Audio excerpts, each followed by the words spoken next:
Welcome to our latest Wandering Walks of Wonder tour. Today we're headed to George Washington Carver National Monument in Diamond, Missouri.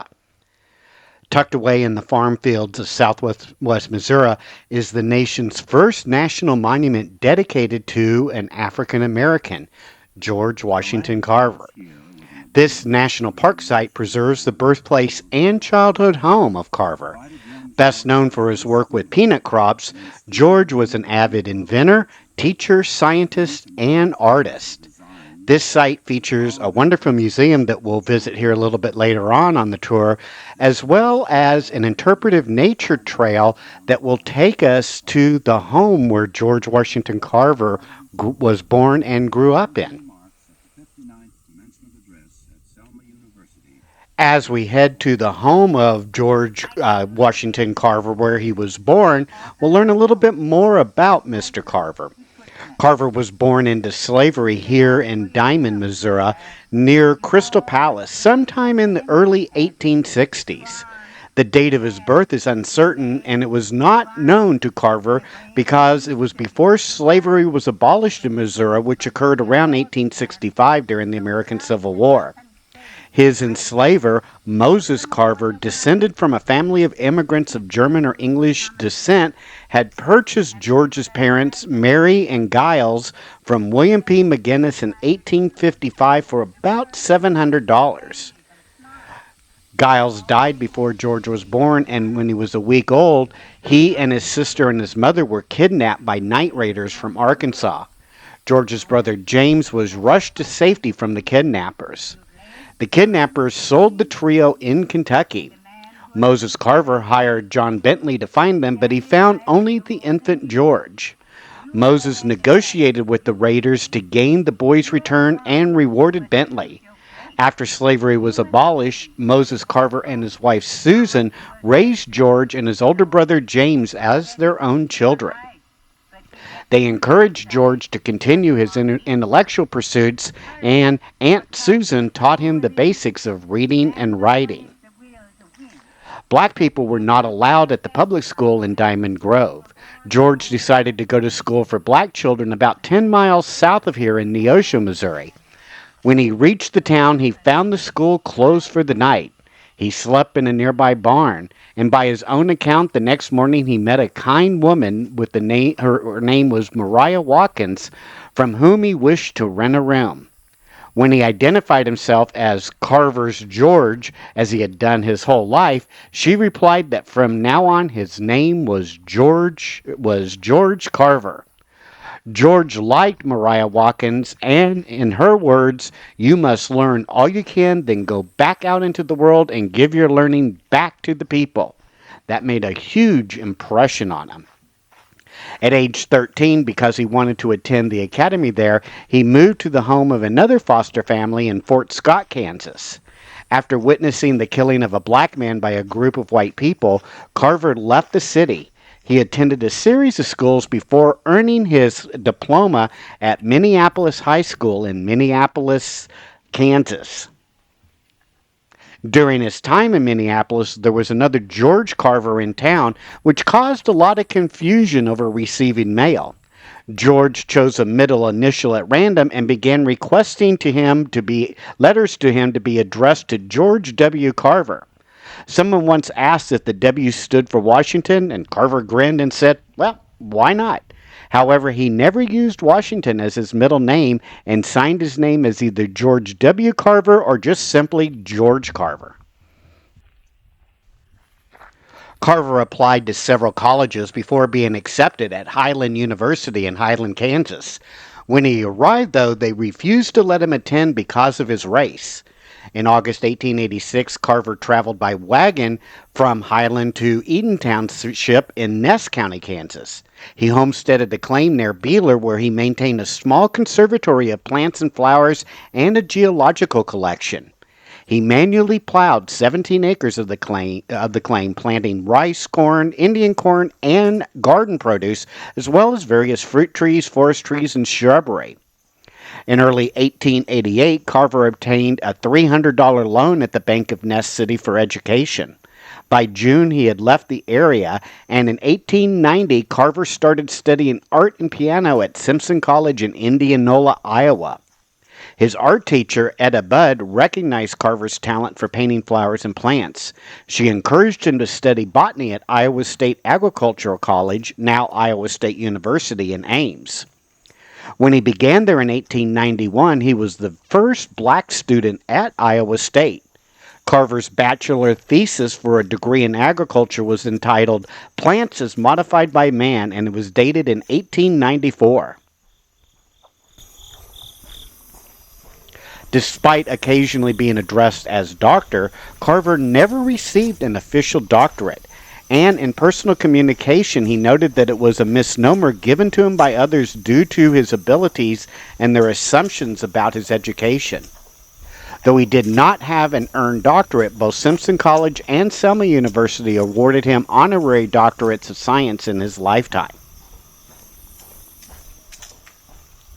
In 1896, Booker T. Washington, the first principal and president of the Tuskegee Institute, now Tuskegee University, invited Carver to head its agricultural department. Carver taught at Tuskegee for 47 years, developing the department into a strong research center and working with 2 additional college presidents during his tenure. He taught methods of crop rotation and introduced several alternative cash crops for farmers that would also improve the soil of areas heavily cultivated in cotton. He also initiated research into crop products and taught generations of black students farming techniques for self-sufficiency. Carver also designed a mobile classroom to take education out to farmers. He called it a Jessup wagon, after the New York financier and philanthropist Morris Ketchum Jessup, who provided funding to support the program. To recruit Carver to Tuskegee, Washington gave him an above-average salary as well as 2 rooms for his personal use, although both concessions were resented by some other faculty. Because he had earned a master's in scientific field from a, quote, white institution, some faculty perceived him as being arrogant. Unmarried faculty members normally had to share rooms with 2 to a room, and it was very Spartan in those days, early days of the Tuskegee Institute.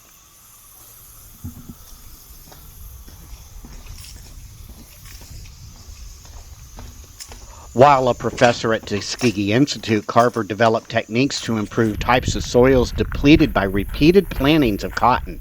He wanted poor farmers to grow other crops such as peanuts and sweet potatoes as a source of their own food and to improve their quality of life.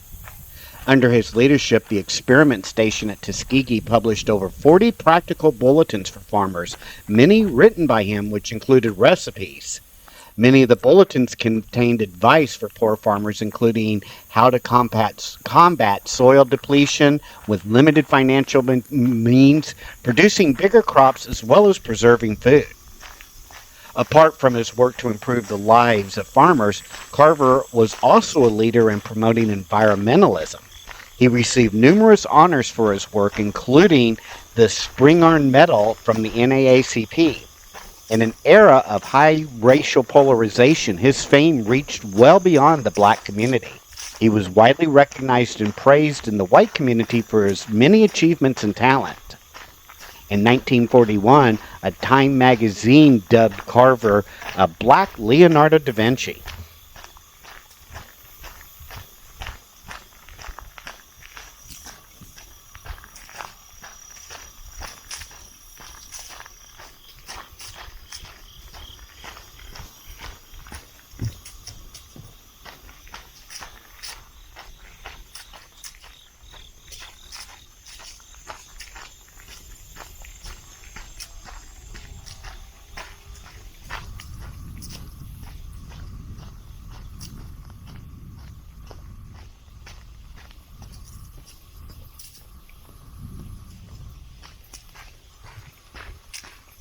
We're now headed towards the home of Moses Carver, who was the adoptive father of George Washington Carver, and also the place where Carver grew up before heading out into the world. Moses Carver himself was born in Dayton, Ohio, and many historians disagree on whether his family was German or English descent. But in 1834, he married Susan Blue in Springfield, Illinois, and in 1838, thereabouts, he moved here to Missouri and purchased this plot of land. As an early settler, Carver selected a great site with abundant water supply. He built a one-room log cabin with a window fireplace, but no floor at the time. This is where he and Susan initially lived, along with three nieces and nephews whom they raised after Richard's death in 1839. Now, Moses needed help as the farm prospered, and in 1855 he purchased Mary, an enslaved 13-year-old girl, from a neighbor. Mary later gave birth to several children who became the property of Moses, among whom were James and George. Towards the end of the Civil War, George and his mother were abducted, probably by bushwhackers. George was brought back, costing Moses a prize horse, but unfortunately his mother was never seen again. After slavery was abolished in Missouri in 1865, Moses and Susan continued to raise James and George on the farm. In a state strongly divided by the tensions leading to the Civil War, the independent-minded and eccentric Moses Carver was in a difficult position since he offended Confederates by being a Unionist as well as Unionist by owning slaves.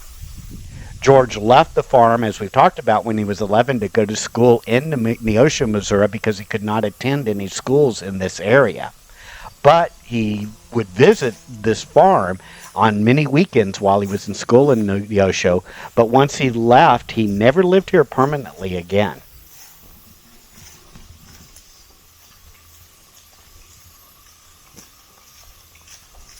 As we head out of the home, we'll start walking towards the Carver's cemetery site. This is actually where Moses and Susan are buried, in this small family cemetery. George Washington Carver himself is buried in Tuskegee, Alabama.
In 1943, Carver suffered a bad fall down a flight of stairs, and he was found unconscious by a maid who took him to a hospital.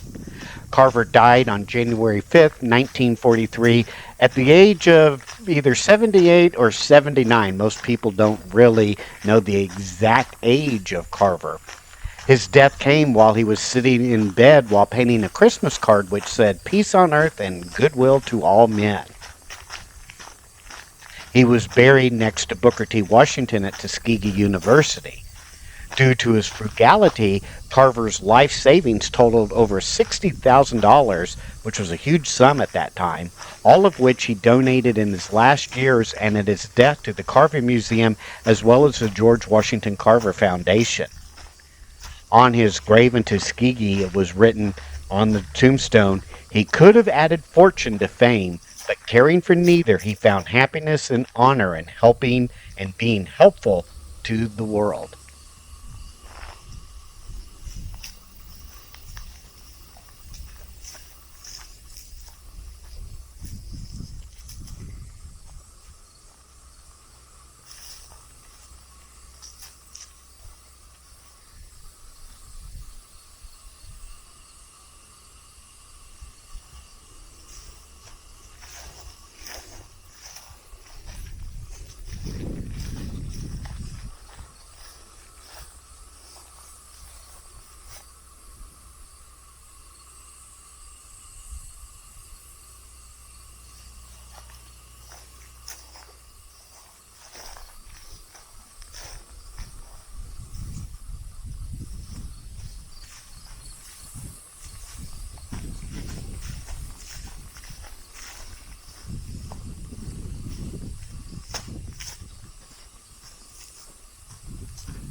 Last stop here on our tour at George Washington Carver National Monument is a small museum with many artifacts from the life of George Washington Carver himself. Included with that are some of the paintings and writings that he had. Really nice museum that talks about the life of George Washington Carver, starting at a young age here when he was born in Diamond, Missouri, all and going all the way up through his time in his sciences at Tuskegee University and some of the fame that he gained later on in life. Appreciate his love of nature, but worried about his prospects of earning a living as a black artist. Aware of his passion for nature, she encouraged him to pursue a degree in science instead. He soon enrolled at Iowa Agricultural College in Ames, where her father taught horticulture. As the first African American in the college's history, he initially met the precious and Johnson. At first, he denied housing immigrants and was forced to despite these challenges. His knowledge and development skills coincide with the interests of such teachers as Lewis Pack in a scientific approach to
decades of sharecropping and tenant farming had bound the black farmers to white landowners, as well as to poor eroded soils, simple tools, and outdated techniques. Initially, Carver's goal was to teach a more scientific approach using up-to-date methods of machinery. He soon learned that the poverty of the farmers would keep them from getting modern equipment. So his approach evolved to simpler means of conservation and crop rotation, methods that were more easily within their reach. When he arrived at Tuskegee, Carver found the school still being built and an agricultural colony.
Okay.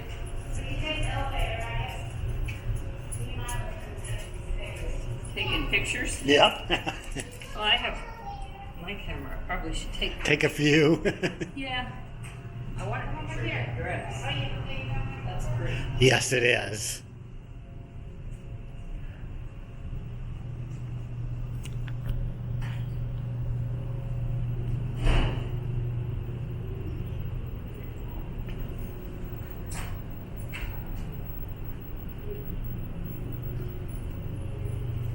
Where's that dress at? Downstairs.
Just what must I do to accomplish, to create?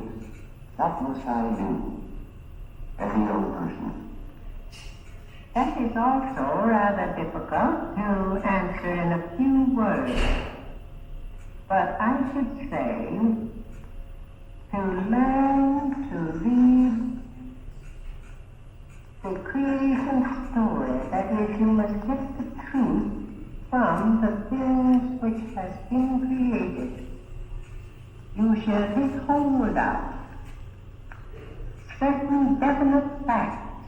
And, of course, it goes right back to what we stated a while ago. You must get away from self and see a richer and broader horizon. In other words, he who climbs the mountain and sees the range after range beyond is getting away from self. Is that right? He is getting away from self because he sees so far beyond self. You know, self is a little bit of a thing. That little word I, terrible eye disease, one of the worst eye diseases that was ever known. My work with oils, I had something of that kind in mind. I felt that... Enjoyed this Wandering Walks of Wonder tour here at George Washington Carver National Monument. Make sure to hit that like and subscribe button, and we will see you on our next Wandering Walks of Wonder adventure. Take care now. Bye-bye.